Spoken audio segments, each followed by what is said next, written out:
আমার সামনে যে লাল আলিশান ডুপ্লেক্স বাড়িটি রয়েছে, এই বাড়িটি পুলিশের সাবেক মহাপরিদর্শক ডক্টর বেনজির আহমেদ তিনি এটি 2020 সালে এখানে নির্মাণ করেন এবং শোনা যায় যে এটির নির্মাণ ব্যয় হয়েছিল প্রায় 10 কোটি টাকা। এবং এই জমি এখানে যে 55% জমি রয়েছে তার ভিতর 24% জমির উপর তিনি এই বাড়িটি নির্মাণ করেছিলেন। 2020 সালে এই বাড়ির নির্মাণ কাজ শেষ হয় এবং ডক্টর বেনজির আহমেদ 2020 সাল থেকে কিন্তু নিয়মিত এই বাড়িতে আসতেন এবং ওনার পরিবারের সদস্য এবং ঘনিষ্ঠজনরা কিন্তু এসে মাঝে মাঝে কিছু সময় এখানে পার করতেন। তো আপনারা জানেন যে অবৈধ সম্পদ অর্জনের দায়ে ইতিমধ্যে ডক্টর বেনজির আহমেদ দেশ ছাড়া রয়েছেন এবং আদালতের নির্দেশ মোতাবেক কিন্তু তার স্থাবর অসংখ্য সম্পত্তি জব্দ করা হয়েছে এবং দুদক এই প্রক্রিয়াটি করছেন। তারই ধারাবাহিকতায় আজ কিন্তু এই বাড়িটিকে জব্দ করবেন নারায়ণগঞ্জ জেলা প্রশাসন এবং দুদকের সমন্বয় টিম কিন্তু এই বাড়িটি জব্দ করার সম্পূর্ণ প্রস্তুতি গ্রহণ করেছে এবং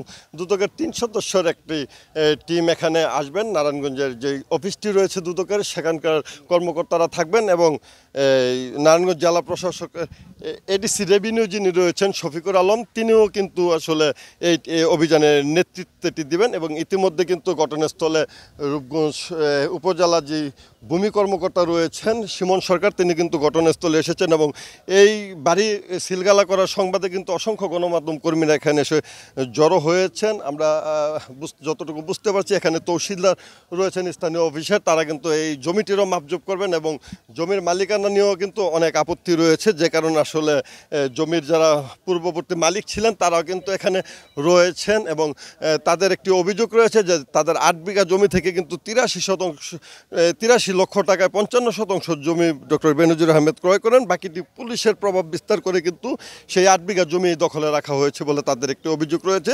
সেই ব্যাপারটিও আজকে তারা দুদকের আমলে আনবেন। সে ব্যাপারটি আসলে দুদক কীভাবে নেয় সেটি আমরা বলতে পারছি না, তবে দুদক এই বাড়িটি আজকে সিলগালা করবেন এটি শতভাগ আমরা নিশ্চিত হয়েছি এবং এই প্রক্রিয়াটি কিন্তু আর অল্প কিছুক্ষণ পরে শুরু হবে।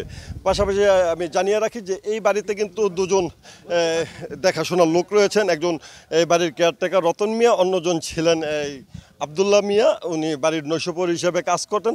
তাদের কাউকে কিন্তু আজকে দেখতে পাচ্ছি না। এই বাড়ির ভিতরে যতটুকু ফার্নিচার কিংবা মূল্যবান মালামাল রয়েছে আমরা শুনতে পেরেছি যে সেগুলো আগেই রাতের আধারে সরিয়ে ফেলা হয়েছে। কে বা কারা সরিয়েছে সেই ব্যাপারটি যদিও স্থানীয়রা জানেন না, তবে তারা দেখেছেন কয়েকটি ট্রাক যোগে বাড়ির মালামাল রাতের আধারে আজ থেকে 1 মাস আগে সরিয়ে নেওয়া হয়েছে। এই বাড়িতে বর্তমানে কিন্তু বিদেশি কিছু পাখি রয়েছে, হাঁসের মুরগির খামার রয়েছে এবং বিদেশি 2টো কুকুর আমরা দেখতে পেরেছি এবং বাড়ির অভ্যন্তরে কী রয়েছে সেটি আমরা দেখতে পারিনি, যদিও দোতলার দিকে একটি জারবাতি দেখতে পারছি এবং শুনেছি যে ভিতরে কাচের কিছু ফার্নিচার আসলে রয়েছে, আর তাছাড়া অন্যান্য কী ফার্নিচার রয়েছে আমরা জানি না। কিন্তু এই বাড়িতে কিন্তু 2 পাশে 4টি শীতাতপ নিয়ন্ত্রিত যন্ত্র রয়েছে, সেগুলো কিন্তু আমরা বাহ্যিকভাবে দেখতে পাচ্ছি এবং এই বাড়িটি কোন প্রক্রিয়া কিভাবে আসলে দুদক সিলগালা করবে এবং নারায়ণগঞ্জ জেলা প্রশাসন সিলগালা করবে এবং তাদের কবজায় নেবে সেই ব্যাপারটি এখন আমরা শতভাগ নিশ্চিত হই নাই।